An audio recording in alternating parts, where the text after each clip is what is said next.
നമസ്കാരം. റാഫ് ഫുട്ബോളിലേക്ക് അവർക്കും സ്വാഗതം. സാന്റിയാഗോ ബെർണാബോവിൽ നിന്ന് നമ്മൾ അത്രയൊന്നും കണ്ട് പരിചിതമല്ലാത്ത കാര്യങ്ങളാണ് ഇപ്പോൾ കണ്ടുകൊണ്ടിരിക്കുന്നത്. അല്ലെങ്കിലും റയലിൽ നിന്ന് കേൾക്കുന്ന വാർത്തകളൊക്കെ അസാധാരണമാണല്ലോ. താരങ്ങൾ തമ്മിൽ അടിയുണ്ടാക്കുക, പിന്നെ അതിനോട് പ്രതികരിച്ചുകൊണ്ട് മറ്റുള്ളവർ രംഗത്തെത്തുക, പിന്നെ പ്രസിഡൻറ്റ് അടുത്ത ഇലക്ഷൻ വിളിച്ചിരിക്കുന്നു. അതുപോലെ ബാഴ്സലോണയ്ക്കെതിരെ ശക്തമായിട്ടുള്ള കേസ് മുന്നോട്ട് കൊണ്ടുപോകാൻ വേണ്ടി തീരുമാനിക്കുന്നു. തോൽവി അംഗീകരിക്കുന്നില്ല, 18 പോയിൻറ്റുകൾ ഈ സീസണിൽ ഡ്രോപ്പ് ചെയ്താണെന്ന് പറയുന്നു. ഇതൊക്കെ കണ്ടതിന് പിന്നാലെ ഇപ്പോൾ കിലിയൻ എംബാപ്പയും ആൽവരോ ആർബിലോവയും പരസ്യ പ്രസ്താവനയിൽ ഏർപ്പെട്ട് നമ്മൾ കണ്ടു. റയൽ ഒവിയോക്കെതിരെ 2-0 റയൽ മാഡ്രിഡ് വിജയിച്ച കളിയിൽ ബെർണാബുവിൽ അരങ്ങേറിയത് അസാധാരണമായ രംഗങ്ങളാണ്. ഫ്ലോറന്റീനോ പെരസിനെതിരെ അവിടെ ബാനർ ഉയർന്നു. അത് സാധാരണ സംഭവിക്കാത്ത കാര്യമാണ്.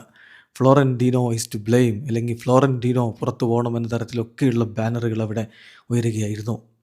അദ്ദേഹം ഫാൻസുമായിട്ട് തർക്കിക്കുന്ന കാഴ്ച, ഫ്ലോറന്റീനോ പെരസിനോട് ഫാൻസ് തർക്കിക്കുന്നു, സെക്യൂരിറ്റീസ് വന്ന് ആ ബാനർ പിടിച്ചു മാറ്റുന്നു. അസാധാരണമായ കാഴ്ചകളാണ്. പിന്നെ കിലിയൻ എംബാപ്പെ സബ്സ്റ്റിറ്റ്യൂട്ട് റോളിൽ കളിക്കളത്തിലേക്ക് വരുമ്പോൾ അവനെ കൂവുന്നു. 68-ാമത്തെ മിനിറ്റിലാണ് സബ്സ്റ്റിറ്റ്യൂട്ട് റോളിൽ കളിക്കളത്തിലേക്ക് വരുന്നത്. ഇപ്പോൾ വിനി ജൂനിയറിനൊക്കെ കൂവിയത് നമുക്ക് ഓർമ്മയുണ്ട്. അപ്പോഴും എംബാപ്പയെ വെറുതെ വിട്ടിരുന്നു. എന്നാൽ ഇപ്പോൾ നേരെ തിരിഞ്ഞു, എംബാപ്പയ്ക്കെതിരെ കൂവലുണ്ടായി. എംബാപ്പയുടെ പ്രതികരണം കളിക്ക് ശേഷം വന്നത്, ആളുകളുടെ കൂവൽ അത് നോർമലാണ്, അത് ആക്സെപ്റ്റ് ചെയ്യുന്നു. നമ്മൾ വിജയിക്കുന്നില്ലെങ്കിൽ ആളുകൾ കൂവും.